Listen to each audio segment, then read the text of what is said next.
Hi, everybody. You're listening to the Startup Secrets for Entrepreneurs, and I'm your host, Shelby Olischlager. Our mission here is to help entrepreneurs make a difference and navigate the messy world of startup or relaunch. Join me today where we dig deep with our guests to give you the best concepts and strategies to fast track your business. Today, our special guest is Rick Terrien. So, Rick, thank you so much for joining us today. I'm really excited to hear all about your entrepreneurial journeys and experiences. So, to get started, please give us a bit of backstory of what you do. Sure. Thank you, Shelby. And that last name is Terrien. Thanks. From Canada once upon a time, right? Putting it in place. So I've been a lifelong entrepreneur. I've started and run multiple businesses, for-profit, nonprofit, social venture. I am in Pittsburgh at the moment working on a brand new social venture startup called Food 21. That's a very exciting project, but behind the scenes, what I've been working on for a while is I had a book published, of course, right in the teeth of the pandemic, called Ageless Startup, Start a Business at Any Age. And it turns out that it's a vast subject of entrepreneurship in the second half of life. It's a really untold story. All of the magazine covers have 20-somethings with mountains and yachts in the background. And in fact, in North America, and specifically in the United States, most businesses are started by people who are 45 and older. I think Canada's the same. It's certainly a vast, untold market. They're usually smaller businesses. They don't generate the big revenue numbers. We're not out chasing VCs. But in the US, more than 3/4 of all businesses in the United States are one-person businesses. So there's a real need, in my opinion, as a lifelong entrepreneur, to help those folks find their tribe. It doesn't work anymore just to be a solo entrepreneur. You do need to arm yourself up. You do need to get an entity status wrapped around you, do all of the things that are needed, including get a network around you. The idea then is to not try to take on the world alone, but as projects come and go, to become and join parts of other teams, put together teams on your own to solve projects, solve problems, and then the group can meld back into itself and take on the next project. So I've been developing with some friends a nonprofit called the Center for Ageless Entrepreneurs, the CAE, and we're just getting underway. It's exciting. That is exciting. I'm really curious to hear about this book and just about the CAE. So what inspired you to take this step with it, like with this direction of entrepreneurship? Sure. Well, I really did want to publish that book. That was a labor of love. And I've been writing it for a long time, little bits at a time, and breaks at work and projects. And it finally got published, as I said, right in the teeth of the recession and the pandemic, rather. And nobody's doing book tours. Nobody's doing book signings.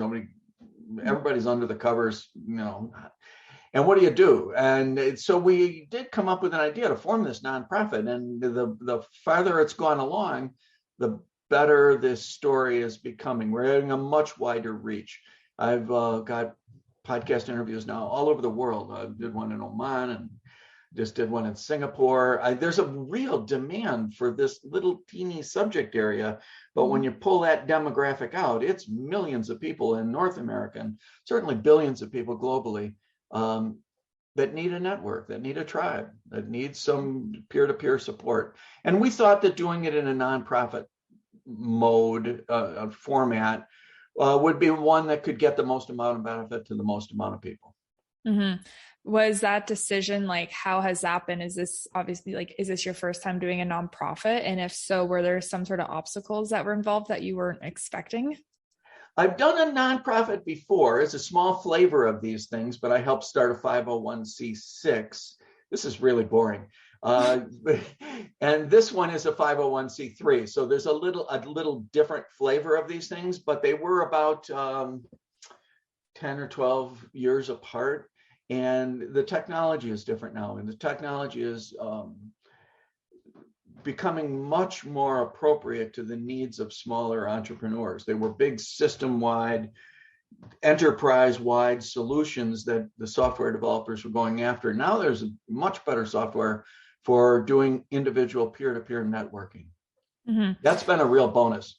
Yeah. So when you say networking, what exactly does that entail? So in our case, I have a three-pronged approach to answering that question. Okay. One is we put out a website, just typical, just like everybody else. We try to do enough explaining to people, try to make sure that if somebody isn't a fit, we're letting them know in advance so they don't have to go through this process. We have a members only platform where it's asynchronous. It's the equivalent of a social site, but it's just dedicated to this organization, and people that are members can come and go any time of day or night, talk about new projects they have, look at projects that are being offered by other members, leave a question, take a question. And then in the middle of that is we have live meetings, and we have them for non-members that are just curious about it, that have navigated the website and learned about the place, like to know more before they take an action step. But we also have members only meetings where we can meet one another and start to build up that kind of trust that when the phone rings, when the email drops in, there's a new project, you can say, well, yeah, I've got a team for that. And these are peers you know and trust and have had conversations with. Mm-hmm. So for people listening that are interested, let's say they fit the description of your Center of Ageless Entrepreneurs, what exactly can they expect? Let's say if they are in like your members only stuff, like what are the things that you go over to help them within their own journey? Sure. So first of all, we give them a platform among their peers. This is a peer-to-peer business development organization in a nonprofit format. But when they're in there's a member feed, news feed that they can moderate and sample and see new projects come in. But we also give them their own storefront, their own digital storefront. And they get to populate that any way they want. And basically what I'm asking them to do is, first of all, tell us what you can do for the other members of the group. But more importantly, what their subject matter experts is. And you don't have to be a nuclear scientist to do this. You can be a landscaper, you can be a painter. I mean, you can be a seamstress, a sewist, I think the right word is. It doesn't have to be of any specific kind. But we do give you your own storefront, and that's like the equivalent of letting the other members go by when stores used to close on Sunday. I'm dating myself. You could go window shopping, right? You can go and say, okay, well, what does Helen do? I've heard her giving a talk. Let's go see what Helen does. You can sort through what Helen does. Helen can put in her as much or as little or none or no contact information as she wants. So the person driving the storefront determines how much they want to say about this. If they want to use this as a main marketing tool, they can put it all in and they can update it. And we give them a blog as part of it, where they can write what's currently happening inside their own companies. That can be a video blog as well, or an audio blog. Those are the real benefits to this, but there's several others that where people can form specific groups in here. And I think that's going to take off the more members we have. A group just formed around military transitions, people in the second half of life that may be cycling out of the military. Many are going to want to just plain retire. Many are going to want to get a job. But there's going to be a subset of those good folks who say, you know what, I'd really like to run my own gig. And how do we do that? And here I've got a couple of different former very senior officers in the military guiding those folks in wildly different directions. One wants to take them off to writing, and one wants to teach them entrepreneurship. I mean, it's just really fun to watch the flavors and the knowledge and the interesting takes that people bring to this party. Mm-hmm. Yeah, just the power of collaboration, and that network really is something so unique because you never know what someone's going to bring to the table, which is always exciting. And every time I think I know what they're going to bring to the table, they don't. They bring something cooler. Cooler. And those stories are just profoundly exciting. Mm-hmm. Yeah. So for people listening that are kind of resonating with this, what would you say that your ideal client is? So we ask that these folks are at least 40 and over. I tell people they should be thinking about doing something like this when they're 40, and they should be planning it when they're 45 and doing it when they're 50. So we give them a little runway. There's a number of people just under the wire that are 40 and a half. And I want them to be really interested in a collaborative approach to entrepreneurship. We have, what's the right word? We have an intake process where we make sure that folks are interested in collaboration and in diversity and inclusion, and get as much as possible as of that kind of stuff lined up, sort of the Mr. Rogers test. Get everybody in so they know that they can speak freely and speak collaboratively. There's a lot of, I think right now, the majority are women. Wonderful women entrepreneurs stepping up to this. I think they're much better collaborators, if I can just make generic statements out of the blue with no science behind it. But there's it is fun to see. So I want people to come on in that have an idea that they want to explore. The three main takeaways from the book are, and for this nonprofit, are to start small, to start smart, and to start right now. And I want them to understand that they know this is not going to be quick. It's not that kind of an entrepreneurship program where you invest $99 a month and you'll get rich quick. I don't know. It hasn't happened in 150 years of my life. Yeah. And it just doesn't work like that.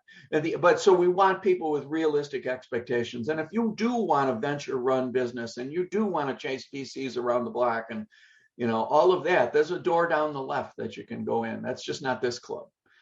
So we try to set a tone of realism here. And if somebody breaks through and becomes a unicorn and runs some great big business, well, that's fine too. We're happy for them, and we've got people in the club, in the organization, that can help with all kinds of high-end stuff and venture funding and intellectual property and patents and all of that stuff. But most of these good folks coming in are 1- and 2-person businesses that are either just starting it or have started it recently. And there's an awful lot of those folks wandering around, bumping in, to life's obstacles, where I think putting them in a position where they can reach their hand out and have some other folks grab it back, and start to make those kind of conversations and network opportunities available to each other, better than a top-down kind of one-up, pinnacle kind of a format. This is a diversified format where everybody's learning all the time. Yeah, just like what you said about if someone like a patent or something, you have no idea how that works. But if there's someone in your group that does, just that ability, like you said, to network is really, really powerful and a huge obstacle that I think a lot of people face. So if you can, like fill that gap and have it all there, it makes their journey so much easier and more seamless. You said the 3 things. Can you say those again? Yeah, of course. It's because I'm passionate about it, and it's to start small, start smart, and start right now. Yeah. And when I say start small, what I'm talking about there is, any dope can start a business, right? You just do a DBA and I'm going to, clean out your driveway or whatever. That's fine. I'm not going to disparage those, but this is a different kind of business. I want them to arm up. I want them to be a professional about this. They need a professional practice around themselves, just like a law practice or an insurance or a medical practice. Get those entity statuses around yourself, an LLC or a C Corp. Get the insurance in place, get the banking in place. It's boring as hell, right? But you have to have it to be a professional. And the start smart part of this, in my opinion, self-interest, but it means to get yourself in a tribe, find your network.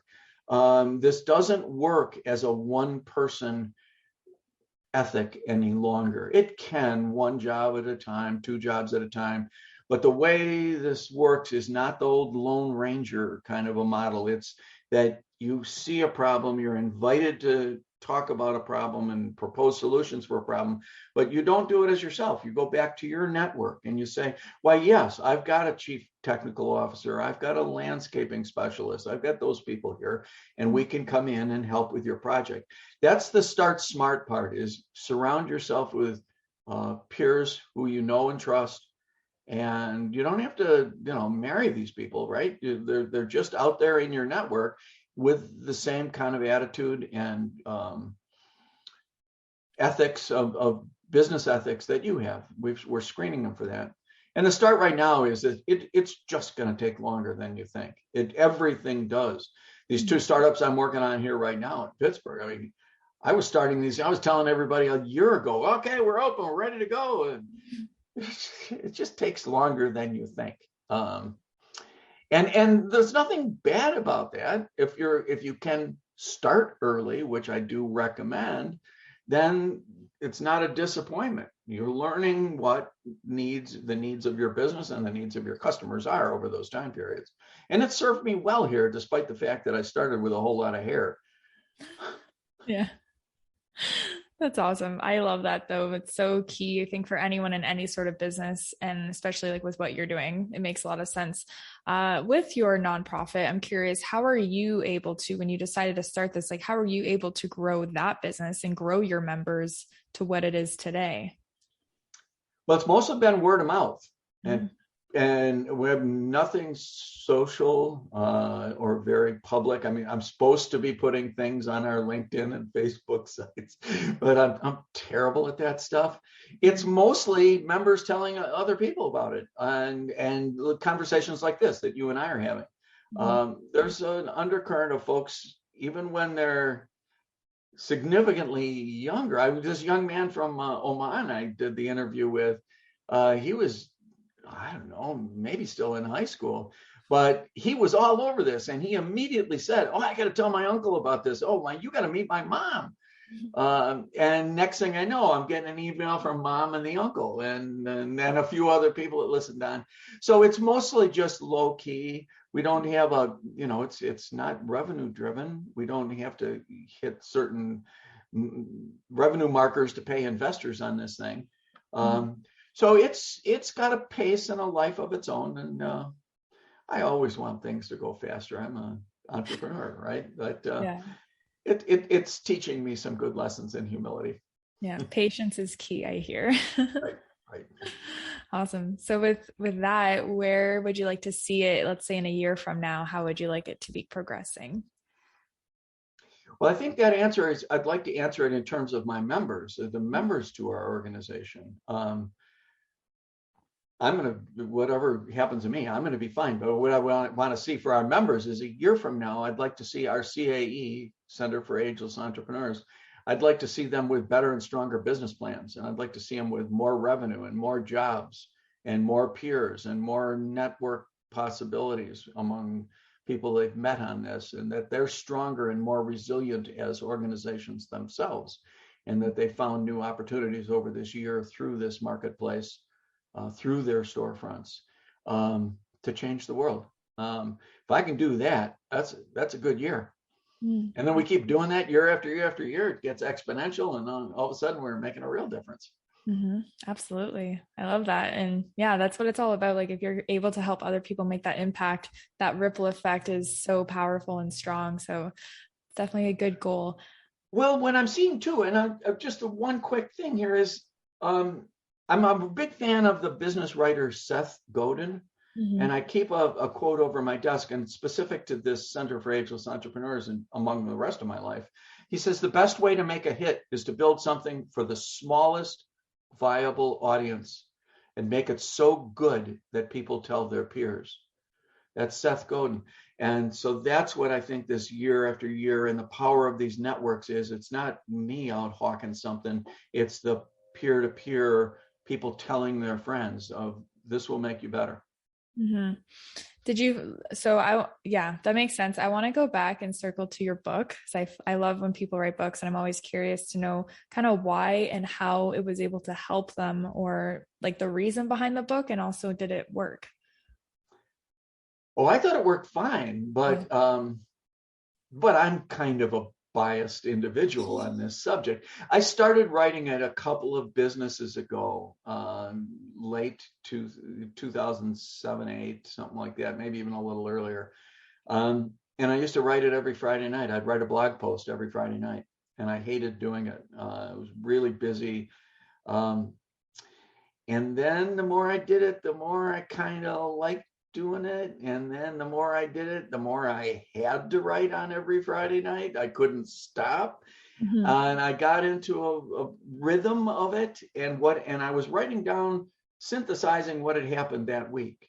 And this was a completely different business in the engineering and environmental recycling.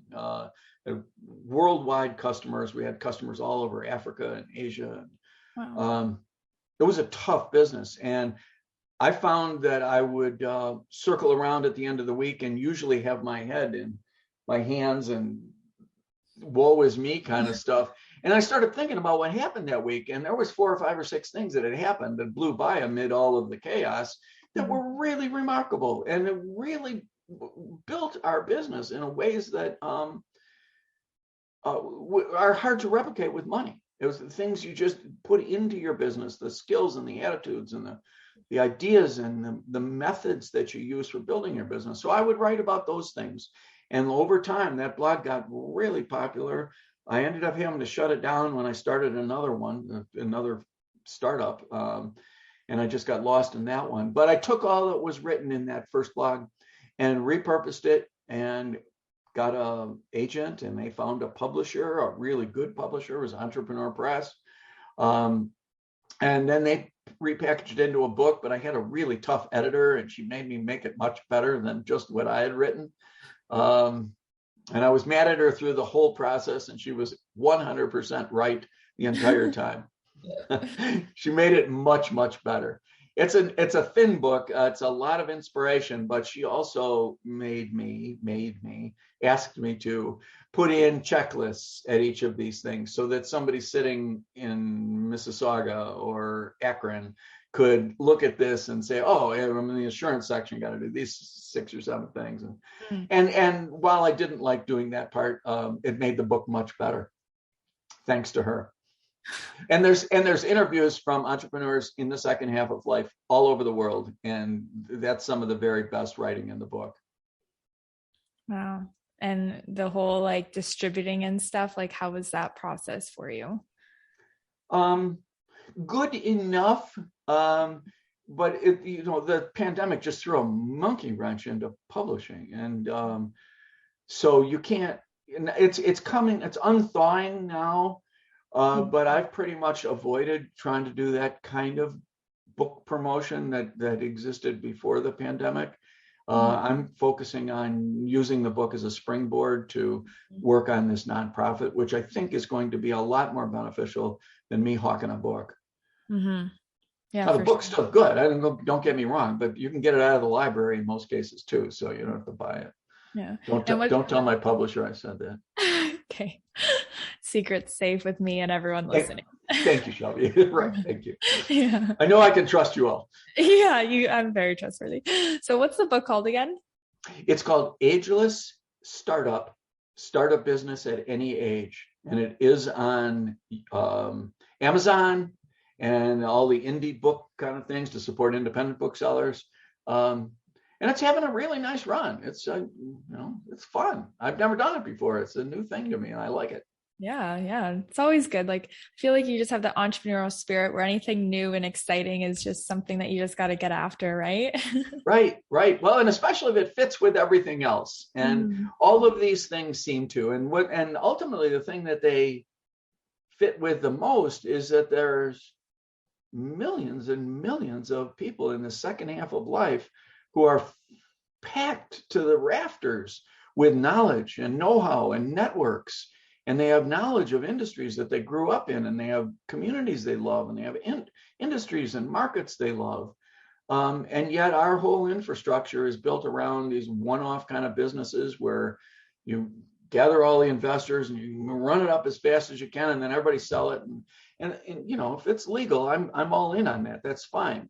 But there's this vast subset of people that are noble and honest and hardworking, and are sort of excluded from this entrepreneurship conversation just because of old habits of the publishers and whatnot. I think that's a really good thing to support. And a quick little vignette. consulting for a large trade organization multiple years back.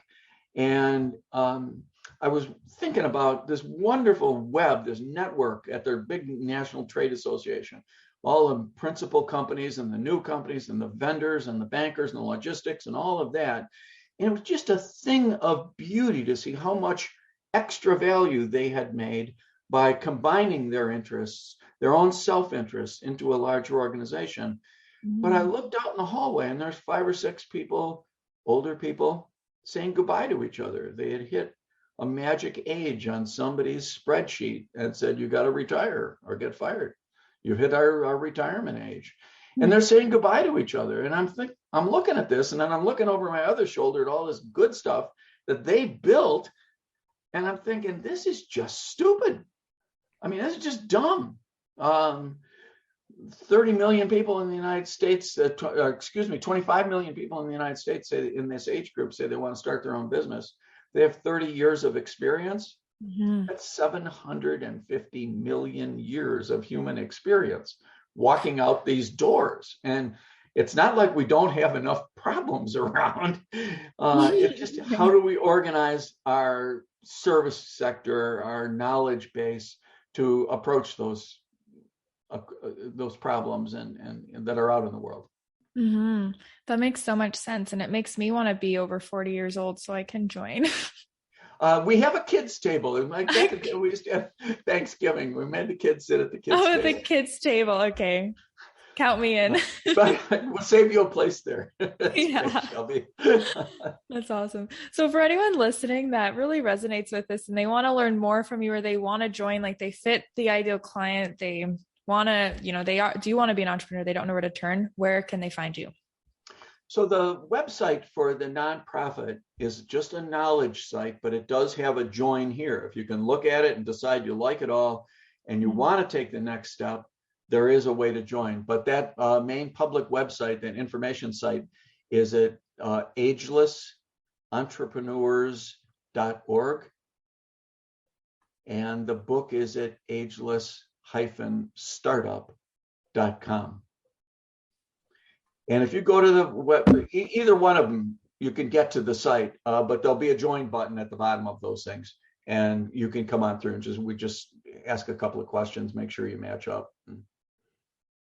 It doesn't cost anything to join. Yeah, that's awesome. I think that's such a great idea. And you can tell you're super passionate with it. I'm sure people feel that sense as well, and they get more inspired for their own goals because of you guys sharing and making this space for them. So I appreciate it, even though I'm not there yet, but when I do when I hit the, the criteria, I'll give you a call. We'll leave the lights on for you, Shelby. Yeah. Thank you. Oh, that's awesome. I just want to say thank you so much for joining. One final question I always like to ask is if you have one final piece of advice that you would like to leave all the listeners. Well, I'm going to end up with those 3 things again, but the real answer is that anybody can do this. It's not hard. We've all seen poorly run businesses. It's not hard to run a good one, but you have to approach it as to start small, start smart, and start right now. If you try to beat those systems, you're just piling up obstacles for yourself. And in the second half of life, you need fewer obstacles, not more. Can agree more. Thank you so much. That was so great. Thank you, Shelby. I really appreciate the conversation.